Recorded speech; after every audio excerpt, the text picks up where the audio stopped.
खेसारी लाल यादव और आम्रपाली दुबे का एक बहुत ही ज़बरदस्त जो है कि जोड़ी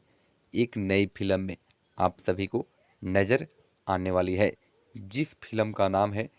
डोली सजाकर रखना, जिसमें खेसारी लाल यादव जी और आम्रपाली दुबे जी जो है कि आपके साथ साथ दिखेंगे। वहीं आपको बता दें कि इस फिल्म के डायरेक्टर जो है कि रजनीश मिश्रा जी है और यही इस फिल्म के जो है कि निर्माता रोशन सिंह और जो है कि निर्मात्री जो है कि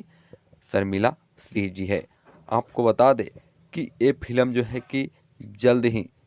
आप सभी के नज़दीकी सिनेमा घरों में जो है कि रिलीज किया जाएगा, जिसका जो है कि कॉन्फ्रेंस जो है कि परसों के डेट में हुआ था और उसी समय जो है कि इसका डेट निकाला भी गया है, जो कि आपके नज़दीकी सिनेमा घरों में जो है कि जल्द ही धमाका मचाने आ रहा है। तो इस वीडियो को ज़्यादा से ज़्यादा शेयर करके और कमेंट करके ज़रूर बता।